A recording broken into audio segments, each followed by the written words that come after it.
We're all looking for something, right? We're on this constant search for purpose, for connection, for that feeling of finally being whole.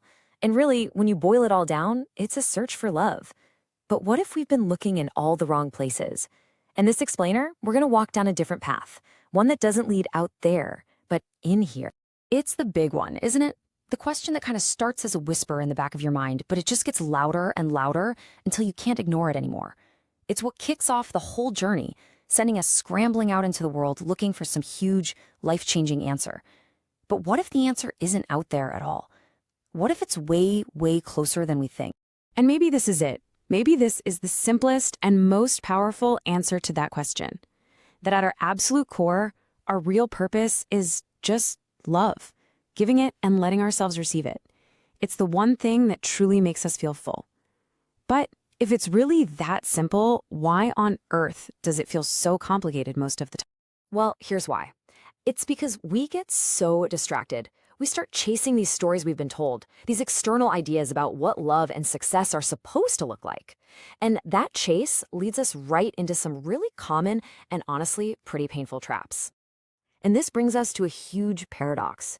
We're taught that if we just chase more success, more validation, more perfection, we'll finally feel complete. But it almost always does the exact opposite. One person described it perfectly. It's like being stuck in a traffic circle with no exit.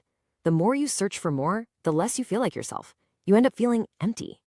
And that chase, for so many of us, it leads to a moment just like this one. A moment of total surrender, where you finally realize that this whole external hunt has led you to a dead end. It's wild, but it's often in losing everything we thought we needed that we're finally forced to just stop, turn around, and look inside.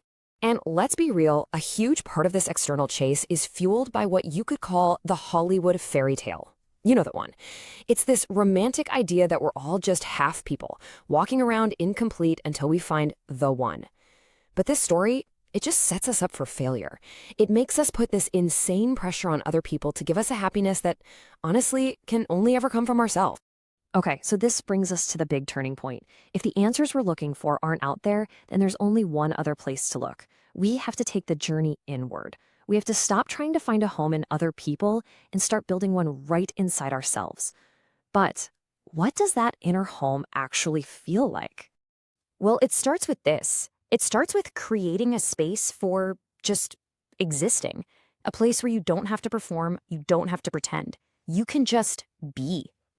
And from there, it grows into a place of harmony, a place where all the different, messy, wonderful pieces of you finally feel like they fit together.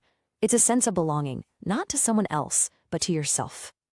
And this part is absolutely crucial. This inner home has to be a place where you feel completely safe. It's a sanctuary, free from the judgment of others, and maybe even more importantly, free from your own inner critic and all that shame we carry around. So, what do we call this internal sanctuary? This home that's built just for you, by you. Its name is love. And this isn't a love you have to go out and find or earn. It's a place that is an inseparable part of who you are. It's your birthplace. It's the home you had all along, before all the stories and conditioning got piled on top. Taking this journey inward leads to the final and most freeing realization of all. It means we can stop searching for love, not because it doesn't exist, but because we don't need to find it. We just need to recognize it. This is it. This is the whole thing right here. We spend so much time looking for evidence of love, attaching it to things or people or waiting until we feel worthy of it. But the simple, undeniable fact of your existence, your breath, your heartbeat, your being here right now, that is all the proof you will ever need that love is real. You are the evidence. So how does this completely flip our idea of success? Well, success is no longer about getting something out there. Real success becomes an internal act. It's about stopping the chase for something that's already here.